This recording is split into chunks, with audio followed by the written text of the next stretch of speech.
Bismillahirrahmanirrahim. Alhamdulillahilladzi ja'ala ad-du'a min khairil amal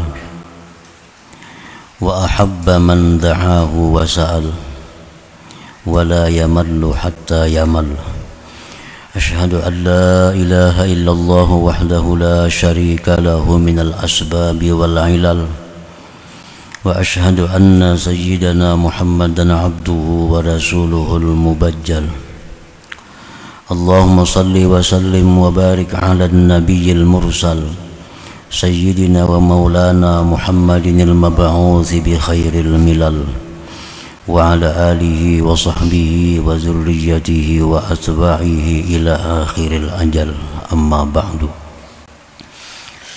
Yang kita hormati, kita cintai para habaib dan para alim ulama, para muhibbin, hadirin hadirat rahimakumullah. Pertama-tama kita panjatkan terlebih dahulu puji syukur yang tidak terhingga kehadirat Allah Subhanahu wa taala yang pada malam ini kembali Allah mengumpulkan kita, mempertemukan kita di majlis yang penuh berkah dan rahmatnya ini. Salawat dan salam keharibaan junjungan kita, kekasih Allah Rasulullah Nabi besar Muhammad sallallahu alaihi wasallam, dan kepada seluruh keluarga, para sahabat, zuriat dan pengikut beliau. Para muhibbin rahimakumullah, al-hikmatu tasi'atu wa tis'un minal hikamil ataiyah. Qala al-imam Ahmad ibn Athaillah Sakandari rahimahullah, nafa'ana bi'ulumihi wa asrarih. Hikmah yang ke-99 dari Al-Hikam, berkata pengarangnya Imam Ahmad ibn Athaillah As-Sakandari, mata atlaka lisanaka bit-talabi fa'lam annahu yuridu ayyu'tiyak, yang artinya apabila Allah Subhanahu wa ta'ala melepaskan lisan engkau, menuturkan lisan engkau dengan menuntut, maka ketahuilah bahwasanya Allah menghendaki bahwa memberi dia akan engkau. Itulah terjemah hikmah yang ke-99 tadi. Apabila Allah melepaskan lisan, menuturkan lisan kita dengan doa, maka ketahuilah bahwa itu Allah menghendaki memberikan kepada engkau apa yang diminta itu. Al-murid qad yulazimu samta liktifaihi bi'ilmillahi subhanahu. Seorang murid, seorang yang hendak mendapatkan ma'rifat kepada Allah, terkadang dia itu melazimi akan diam,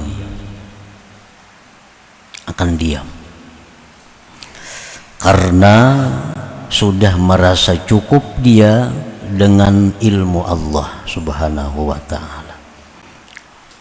Terkadang seseorang itu, seorang murid tadi, dia berdiam apapun keadaan yang dihadapinya, apapun kesengsaraan yang dialaminya, diam karena dia sudah cukup dengan pengetahuan Allah. Kada perlu lagi minta kepada Allah karena Allah sudah tahu.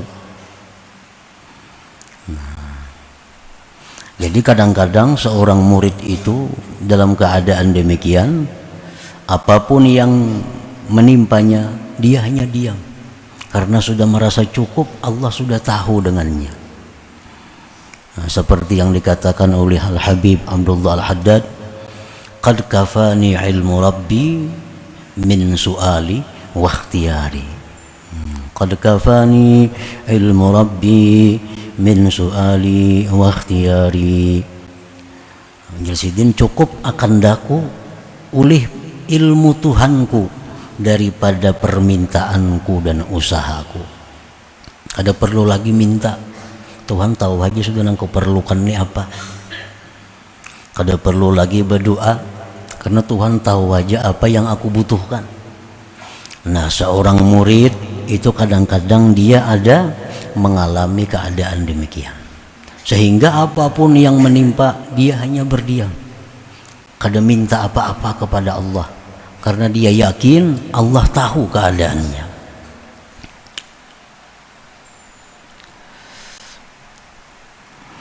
Pamata atlaqallahu lisanahu bid-du'a bi syai'in tajalla fi qalbihi falya'lam anna Allah ta'ala arada an yu'tiyahu ma talaba minhu. Nah, di saat seorang murid tadi diam,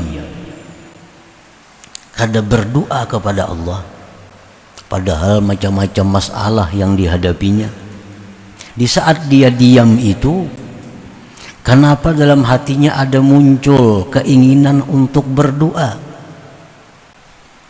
dan lisannya pun terlintas doa, maka itu pertanda bahwa Allah akan memberi apa yang dia minta itu kepada Allah Subhanahu wa ta'ala. Nah, kenapa biasanya kada pernah ada hendak minta-minta lawan Tuhan? Karena sudah merasa cukup, Tuhan tahu aja keadaan. Itu sudah dijalani demikian. Kenapa hari itu dalam hatinya ada keinginan hendak berdoa, lisannya pun terlintas mengucapkan permintaan? Nah, itu berarti Allah Subhanahu wa ta'ala menghendaki memberikan apa yang dia minta itu. Ini bujur-bujur ngarannya, doanya itu dari Allah, bukan dari nafsu. Nah, bila doa itu memang datangnya dari Allah, lalu terlintas di hatinya, lisannya menuturkan apa yang di hatinya, maka itu Allah akan mengabulkan.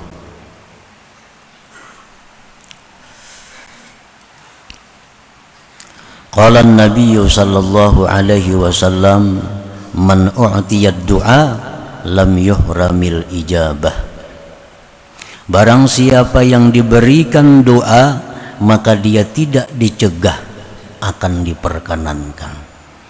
Artinya kalau kita berdoa itu memang datangnya dari Tuhan, terlintas dalam ucapan kita apa yang kita butuhkan, maka itu akan diijabah oleh Allah, akan dikabulkan oleh Allah. Wa qala an-nabiy sallallahu alaihi wasallam, man udhina lahu bid-du'a faqad putihat lahu abwabur rahmah. Barang siapa yang diizinkan baginya pada berdoa, maka sungguh dibukakan baginya pintu-pintu rahmat Allah Subhanahu wa ta'ala. Nah, para muhibbin rahimakumullah, jadi kenapa doa kita itu biasanya kada diijabah oleh Allah, doa-doa kita itu kada dikabul oleh Allah? Karena salah satu penyebabnya, doa itu timbul dari nafsu kita, dari nafsu, bukan dari Allah.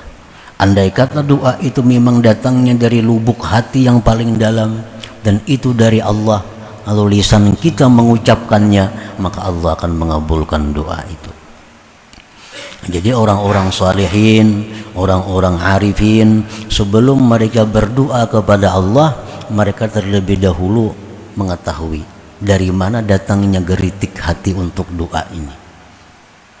Keadaan susah, keadaan sulit, keadaan dalam masalah, dalam hati keinginan timbul lawan Tuhan nak berdoa. Nah, mereka kada akan langsung berdoa sebelum tahu bujur bahwa datangnya geritik hati untuk berdoa ini adalah dari Allah Subhanahu wa ta'ala. Karena bila demikian, doa itu kada sia-sia. doa itu akan diijabah oleh Allah. Para muhibbin rahimakumullah. Wa ma su'ilallah syai'an ahabba ilaihi minal afwi wal afiyah.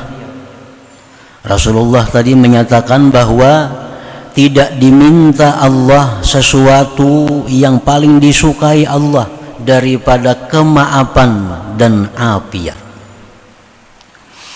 Misal dalam hati kita ada timbul satu geritik yang kita yakini ini dari Allah, menyuruh berdoa, tapi kita kada tahu doanya doa apa.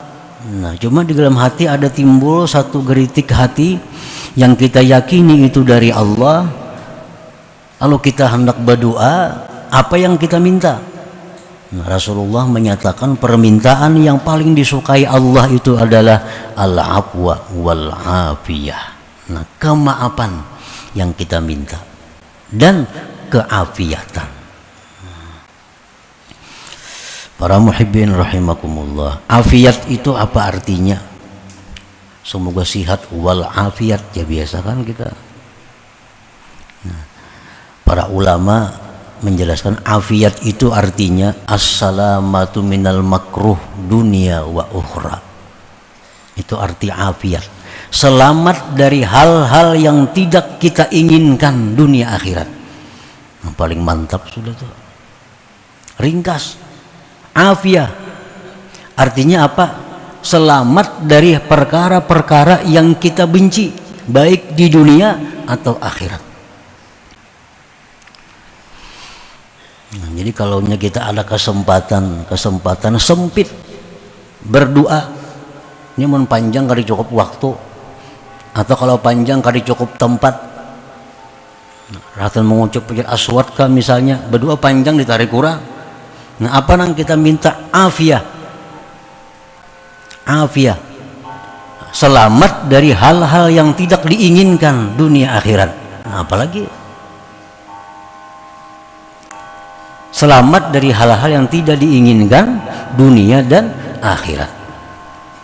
Nah, jadi dalam hati kita bila mana timbul satu kehendak yang kita yakini itu dari Allah, menyuruh berdoa, doanya apa kada bisa. Nah, minta lawan Tuhan al-afwa, kemaafan, wal afiyah dan afiat. Jadi bukan hanya sekedar sihat, lebih dari sihat afiat ini. Kalau sihat itu biasanya jasmani, sihat. Tapi kalau afiat mencakup segala hal. Para muhibbin rahimakumullah, Sayyidina Abbas paman Rasulullah SAW pernah datang kepada Rasulullah minta ajari doa. Wahai Rasulullah, minta ajari doa apa yang bagus kepada Allah. Jar Nabi menjawab, ya Abbas, wahai Abbas, ya amma Rasulillah, wahai paman Rasulullah,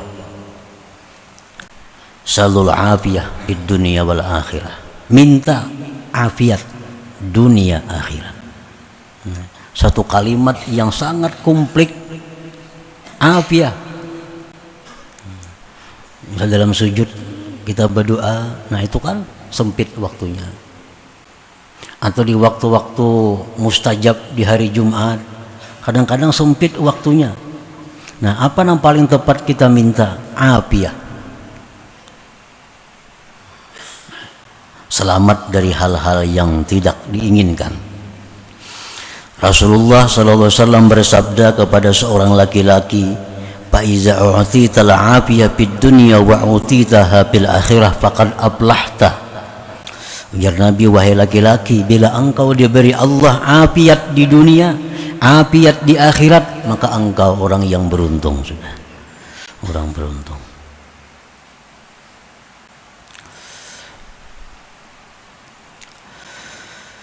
Qala Rasulullah sallallahu alaihi wasallam, qala Allah Ta'ala, la tad'uni bi syai'in illa istajabtu lah, wa la tas'aluni syai'an illa a'taituk.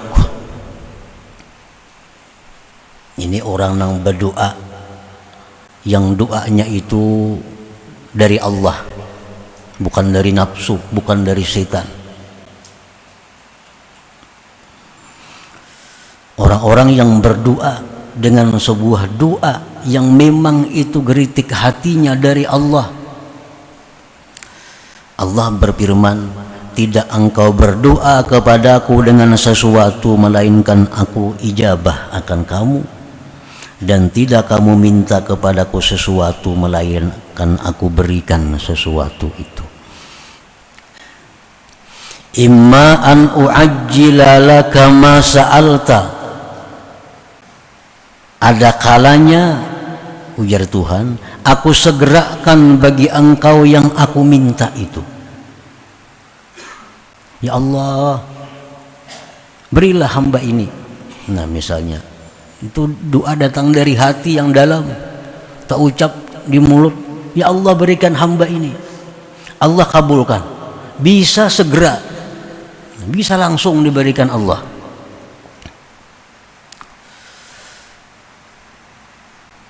Wa imma an addakhira laka indi afdala minhu, ujar Tuhan, bisa juga aku simpan bagi engkau di sisiku yang lebih baik daripada itu. Bisa kan disegerakan Tuhan?